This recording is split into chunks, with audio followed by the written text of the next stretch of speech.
ओम गणेशाय नमः। ओम नमः शिवाय। मैं निखिल ज्योतिषाचार्य आप सभी का मेरे चैनल पर पुनः स्वागत करता हूं। आशा करता हूं कि आप सभी स्वस्थ होंगे। महादेव की कृपा आप सभी पर सदैव बनी रहे। ये वीडियो धनु यानी कि सजिटेरियस के लिए बहुत विशेष है, क्योंकि ये वीडियो है 4 से 10 अगस्त 2025 के साप्ताहिक राशिफल के बारे में। कैसा रहेगा आने वाला सप्ताह धनु के लिए। जो मेरा साप्ताहिक राशिफल होता है वो प्रमुखतः चंद्रमा और उनकी गति पर आधारित होता है। चंद्रमा तो बहुत विशेष ग्रह हैं, लेकिन साप्ताहिक राशिफल के संबंध में बात करें तो पहला उनकी गति, बहुत तेज भागते हैं, 2.25 से 2.5 दिन में राशि बदल लेते हैं। दूसरा उनका मन का कारक होना, और तीसरा उनका ये कारकत्व कि वो जिस भी भाव में जाते हैं, राशि में जाते हैं, उसको बहुत एक्टिवेट कर देते हैं।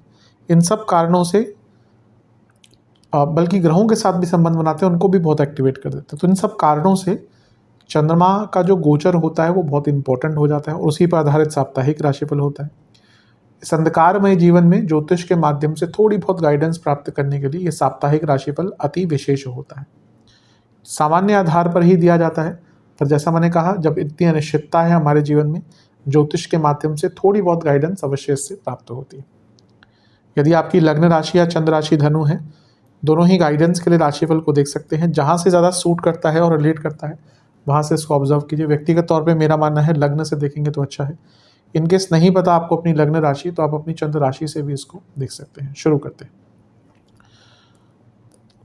चंद्रमा लग्न में ही होंगे या आ जाएंगे, पर ये 4 को नहीं, ये 5 को होगा, 5 अगस्त को।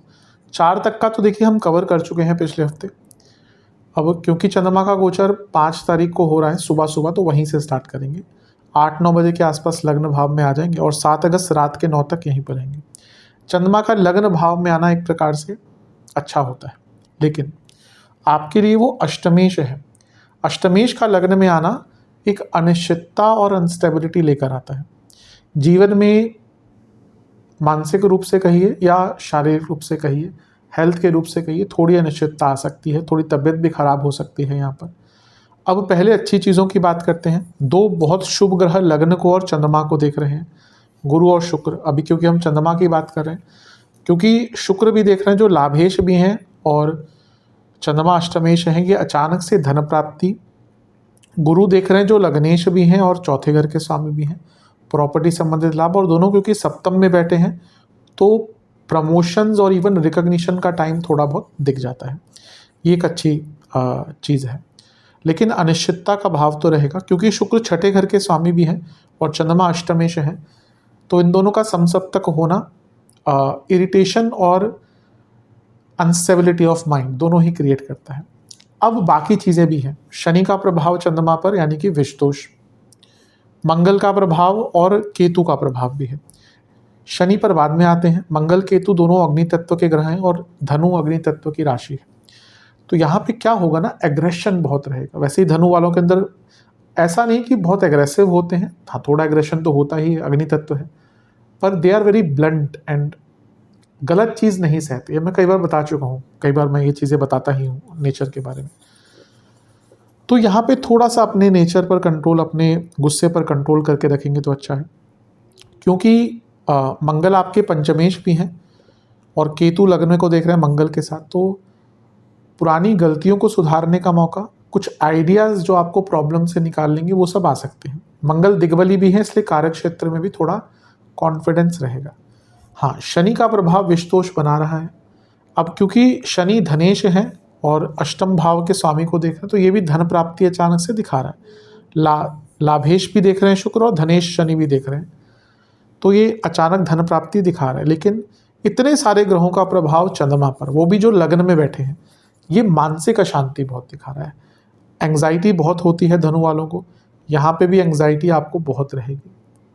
तो देखा जाए तो भौतिक रूप से अच्छा है, मानसिक रूप से बहुत अस्थिर है। विषय नवांश कुंडली, आगे बढ़ने का सोचिए, यहाँ पे पुरानी बातों में मत जाइएगा। दशांश कुंडली, जैसा मैंने कहा, कार्य क्षेत्र में रिकॉग्निशन के योग हैं। बिजनेस के हिसाब से आइडियाज़ कुछ बहुत अच्छे आ सकते हैं, उन पर काम कीजिए। लव लाइफ, थोड़ा पॉजिटिविटी रखिए बनाकर, थोड़ा बहुत हमारे हाथ में भी होता है, हम अपने तरफ से प्रयास करें और चीज़ों को अच्छा रखें। वैवाहिक जीवन की जहाँ तक बात है, कम बोलिएगा और ग्रेसफुली और थोड़ा सा शांत स्वभाव में बात कीजिएगा पार्टनर से। स्टूडेंट्स, आपको थोड़ी सपोर्ट की आवश्यकता है, वो मानसिक हो या अदरवाइज। ढूंढिए कि कौन व्यक्ति आपको सपोर्ट कर सकता है। जहाँ तक सेहत की बात है, इन्फेक्शंस, नसों की प्रॉब्लम और बीपी की प्रॉब्लम तंग करेगी। सर्वाष्टक में आपका छठा भाव अत्यंत बली है, जो अपने आप में बता रहा है कि फ्रस्ट्रेशन से थोड़ा सा बचिएगा, क्योंकि छोटी छोटी बातों पर फ्रस्ट्रेशन होगी और फिर गुस्सा बहुत बड़ा आ जाएगा। 7 अगस्त रात के 9 बजे चंद्रमा आ जाएंगे आपके धन स्थान में मकर में, और 10 अगस्त सुबह के 2 तक यहीं पर रहेंगे। चंद्रमा का धन स्थान में आना एक प्रकार से अच्छा ही होता है। अष्टमेश का धन स्थान में आना अचानक से धन प्राप्ति का योग दिखाता है, लेकिन अष्टमेश का वाणी के स्थान में आना वाणी पर कंट्रोल खराब करता है। और यहाँ पे सूर्य की दृष्टि भी है। अब सूर्य की दृष्टि तो पूर्णिमा योग बना दिया, लेकिन ये सूर्य बैठे कहाँ है? अष्टम में, और आपके बाधकेश बुध भी देख रहे हैं जो वक्री हैं। इसीलिए ये वो टाइम होगा जब धनादि तो आ सकता है, लेकिन जॉब में भी थोड़ी अस्थिरता रहेगी, क्योंकि अर्थ त्रिकोण में चंद्रमा है और दशमेश जो है वक्री होकर देख रहे हैं। पूर्णिमा युक्त चंद्रमा है, केंद्रुम योग है, तो वाणी पर बिल्कुल कंट्रोल नहीं रहेगा, और इसके कारण कुटुंब में भी लड़ाई झगड़े हो सकते हैं। पैसा आएगा, लेकिन कोई भी इम्पल्सिव बाइंग और इम्पल्सिव इन्वेस्टमेंट ये मत कीजिएगा। गुरु से भी, क्योंकि अष्टम में है तो शकट योग भी बन रहा है, तो कुछ चीज़ें डिले भी होंगी, उसके कारण भी गुस्सा या इरिटेशन थोड़ा सा बढ़ सकता है। नवांश कुंडली बता रही है कि अपनी फीलिंग्स बहुत ज़्यादा जाहिर मत कीजिएगा, क्योंकि लोग उसको समझेंगे तो दूर की बात, उसका उपहास उड़ा सकते हैं या उसका दुरुपयोग कर सकते हैं। दशांश कुंडली, कार्य क्षेत्र में बहुत फोकस की आवश्यकता है, अपनी ऊर्जा केवल काम में लगाइएगा। बिजनेस में देखिए वैसे तो ठीक है, पर एक ही दिक्कत दिख रही है कि आप कुछ नया करने की सोचते हैं पर करते नहीं हैं। थोड़ा सा फ्रीडम लाइए अपने अंदर ताकि आगे बढ़ पाए। लव लाइफ कम बोलिएगा, यहाँ पे तो मैं कहूँगा कि जितना बात कम ही हो अच्छा है। अनिश्चिततापूर्ण टाइम है। वैवाहिक जीवन में भी मैं यही कहूँगा कि कोई इंपॉर्टेंट डिस्कशन जो फाइनेंशियल ना हो वो कर सकते हैं, अदरवाइज फाइनेंशियल डिसीजन या फाइनेंशियल डिस्कशन ये बिल्कुल मत कीजिएगा। स्टूडेंट्स के लिए फिर भी ठीक है, कुछ भाग्यपूर्ण समय दिख रहा है, कुछ काम अटक रहे थे बन सकते हैं। सेहत के दृष्टिकोण से हड्डियों की प्रॉब्लम, इन्फेक्शंस और फूड के कारण प्रॉब्लम, बाहर का खाना अवॉइड कीजिएगा इस टाइम पे। सर्वाष्टक में आपका पंचम भाव बली है, लक्ष्मी स्थान बली है, चंद्रमा धन स्थान में है, तो धन आगमन को कौन ही रोक सकता है। 10 अगस्त सुबह के 2 आ जाएंगे चंद्रमा आपके तीसरे घर में यानी कि कुंभ में, और सप्ताह के अंत तक यहीं पर रहेंगे। चंद्रमा का तीसरे घर में आना एक प्रकार से अच्छा ही होता है। अब यहाँ पे क्या है कि वो अष्टमेश है और अपने से अष्टम भाव में बैठे हैं। ये थोड़ी उत्सुकता, जल्दबाजी और अचानक से निर्णय लेना दिखाता है।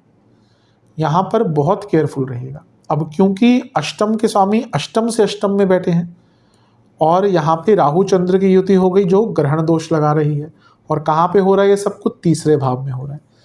तो हिम्मत रहेगी, पराक्रम रहेगा, लेकिन वो सारी चीज़ें अति की तरफ जाएगी। अति बिगाड़े मति, अति बिगाड़े मति। तो यहाँ पे थोड़ा सा केयरफुल रहेगा। उत्सुकता और अति उत्सुकता में फ़र्क होता है, प्लानिंग और ओवर प्लानिंग में फ़र्क होता है, कॉन्फिडेंस और ओवर कॉन्फिडेंस में फ़र्क होता है। यहाँ पे सारी चीज़ें ओवर रहेंगी, इसलिए कुछ भी बड़ा स्टेप लेने से बचिएगा।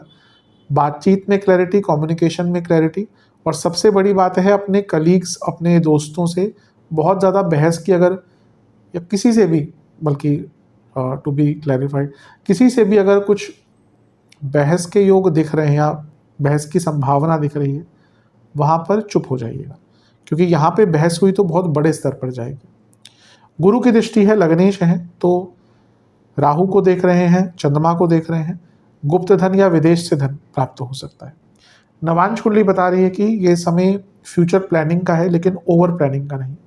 दशांश कुंडली, कार्य क्षेत्र में जैसा अभी मैंने कहा कम्युनिकेशन, इसकी प्रॉब्लम बहुत दिख रही है। बिजनेस में चीज़ों को सुधारने का टाइम है, गलतियों को सुधारने का टाइम है।